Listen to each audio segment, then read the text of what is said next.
السلام عليكم ورحمة الله وبركاته. البارح نقرأ في خبر على واحد متخرج من قفصة، متخرج دكتوراه ومعرس وبطال. يا أخي، جاء في وسط الفيسبوك كتب قيس سعيد يا فارس يا فاشل على الرئيس. هو يا أخي، جته هجمت عليه فرقة نتاع فرقة الحاسلة أمنية وهزوه، معناها وقفوه. خاطر في تونس تم قانون اسمه الفصل 54. الفصل هذا إذا كان تنشر حاجة على وسائل التواصل الاجتماعي تسب فيها الرئيس مثلا، أقل شيء تتحكم ب6 شهور حبس مع خطية 3 ملايين، من 3 ملايين وانت طالع. هو السيد هذا متخرج دكتوراه في الحصيلة، دكتوراه وبطال. يعتبر إنسان فاشل هو ساعة، معناها ما تنجمش تسب إنسان. ما تنجمش تسب الرئيس اللي هو وصل لرئيس، معناها نجح باش وصل لرئيس. كما نعرفوا نحن قيس سعيد وصل، معناها كان أستاذ جامعي مساعد، معناها مش دكتور كما نقولوا نحن. ورغم ذلك وصل رئيس تونس كاملة وما عندوش حتى حزب وراه. من 2012 حصيلوا يجيبوا فيه وقت في الإعلام وكل شيء كخبير دستوري، أستاذ جامعي مساعد وكل شيء. الرئيس بيدو ما عملش الدكتوراه، معناها ما نجحش باش يعمل دكتوراه باهي، لكن وصل باش يشد رئيس تونس كاملة، حكم تونس كاملة تو والحصيل ويحكم فيها. وزيد اللي وصلوه حطهم كلهم الحصيل في الحبس، كما جماعة النهضة، كما راجل غنوشي. الحصيل وجماعة النهضة في بالهم به ما عندوش شكون وراه. هو الله أعلم شكون وراه، خاطر هو يخدم وحده، طلع من العدم. يا أخي، أول ما وصل أول حاجة عملها، عمل عليهم معناها بقى حتى رئيس حكومة وشيء، بعد عمل لهم انقلاب وزاد حطهم في الحبس بفصل من الدستور، فصل 80 ولا حاجة، كالدستور القديم تاع بعد الثورة. استعمل الفصل هذا، حل به مجلس النواب. هم وقت اللي كانوا في مجلس النواب نهار كامل يتعاركوا كنساء في الحمام. حصيل وجماعتك ائتلاف الكرامة وش اسمه سيف الدين مخلوف وعبير موسي، نهار كامل حصيلوا يتعاركوا. حصيلوا مجلس النواب رجعوه الحصيل وتقولش عليه. الحصيل نهار كامل هم يتعاركوا، عدوا جي عامين وهم يتعاركوا، خاصة جماعتك النواب نتاعين ائتلاف الكرامة ذوك وجماعة النهضة وجماعة ائتلاف الكرامة ذولا. طلعتهم النهضة باراشوك نتاع النهضة، طلعتهم باش تواجه حصيلوا حطهم في الواجهة، خدموا بهم خدمتهم. وعبير موسى زاد الحصيل وفتكر جماعة النهضة وفتكر الثورة بيده، هي تو حتى زاد في الحبس. المهم يعمل هكا، طلع هو وصل الحكم. كي وصل الحكم أول حاجة عمل الفصل، معناها أنك أنت كي تنقد الرئيس في وسائل التواصل الاجتماعي.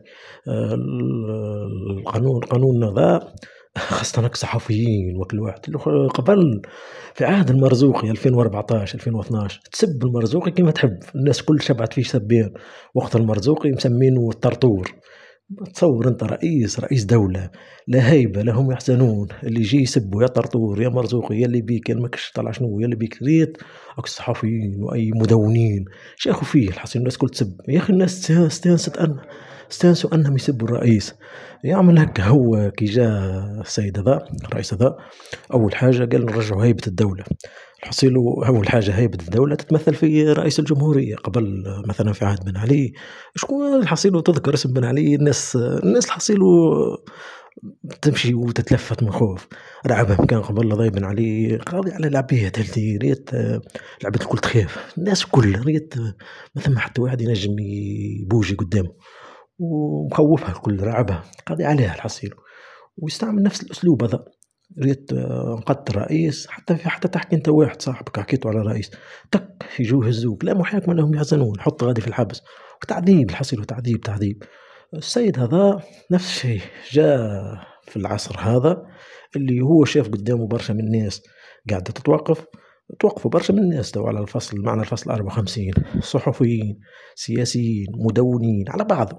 ويعمل هكا ويكتب في الفيسبوك في لحظة غضب. صحيح هو بطال وما يعتبرش فيه، معناه ما يعتبرش بطال، خاطر هو مادام وصل عرس في تونس. كي توصل تعرس معناها لو عندك فلوس باش تعرس، ما تجيش منها واحد يعرس هكاك ما عندوش فلوس، معناها لو عنده فلوس معناها لو مش بطال.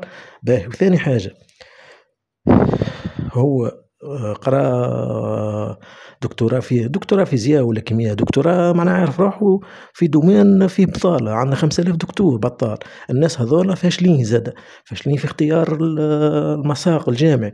انت توصل تقرأ في تخصص عارف روحك ماكش باش تخدم فيه، معناها تخصص هذا معبي قدامك آلاف الناس البطالة، فيزياء وكيمياء وعلوم حياة ورد. شنو هي التخصصات هذه تخصصات معناها الإنسان هذا يعتبر فاشل. أكبر فاشل هو الإنسان اللي يقرأ تخصص عارف ومش باش يوصله. تقرأ لي عربية وأنت تشوف في أساتذة العربية بطالة، تقرأ لي تاريخ وجغرافيا وأنت تشوف في آلاف قدامك بطالة. هاك أنت إنسان ما تعرفش تختار، ولا خاطر أنت لقيت الناس كل تقرأ يلزمك تقرأ.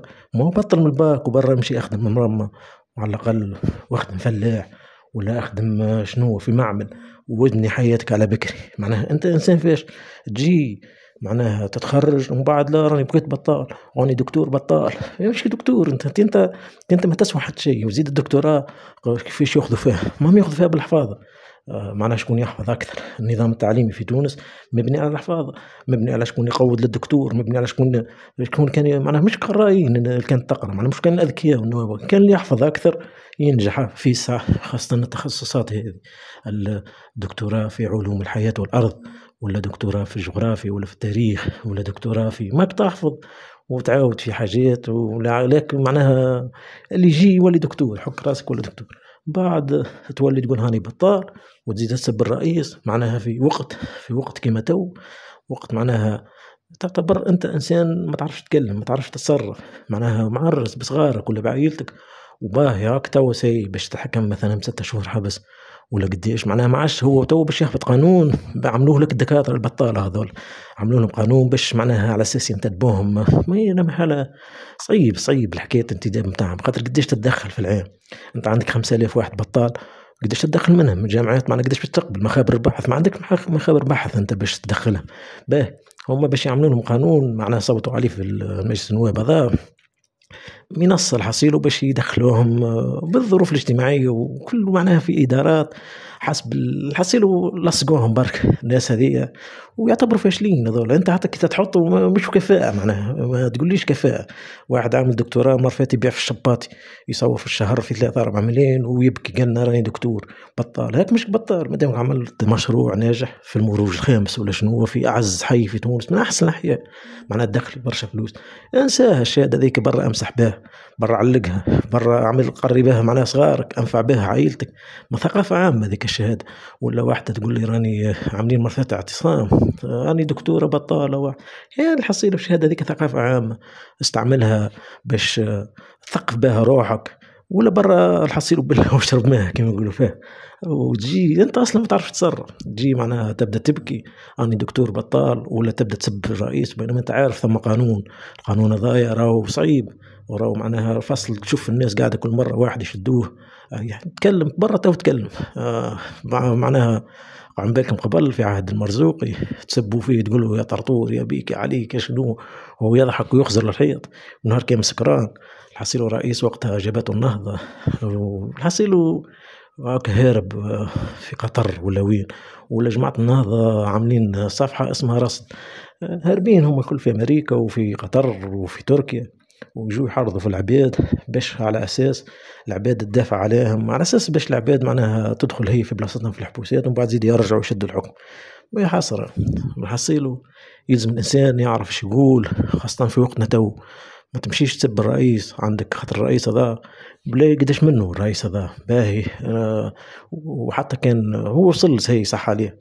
معناها مش باش ينجم يصلح البلاد، خاطر مش اللي يحكم في البلاد حاليا. معناها جيست هو يعرف انه ثم فساد وكل شيء وما ينجمش يقاوم الفساد. راه متعشش في الاداره، الناس تدخل في ذريتها. جماعه معناها جماعه النهضه وقتك شدوا الثوره، شدوا في المدرسه الوطنيه الاداره، ما مدخلوا جماعتهم شدتها وقت مديره في بيري نهضوي. دخل جماعه التجمع قبل، جماعه الاتحاد نقابات. نحصيلوا انت كمواطن خويا قريت هذيك اجتهد صب في الكونكورات بقيت بطال، ابلع السكينه بدمها واسكت وتسكر فمك تو. يلزمك معناها تبقى ساكت وكهو خليها الحصيل وشيمك فيهم. كان شفت عباد تعاني راهم اغلبيتهم استفادوا في جدة الثوره، دخلوا يخدموا. جماعه النهضه خاصه وجماعتك اللي ترويكا وجماعة الاتحاد وجماعة النداء ما دخلوا كلهم مساذة، ودخلت كلها دبرة تعويض ودبرة وظائف عمومية وخدموا في البنوك وخذوا خدم. تو الرئيس وجماعته، الرئيس باش يبني نظام يشدوا تو يطردوا فيهم ولا يشدوا يوقفوا فيهم ولا يعذبوا فيهم. واسكت ايش يهمك؟ هم منين كانوا وهم معناها في اياماتهم ما خزروا لكش انت كمواطن عادي، ما شفقوش عليك.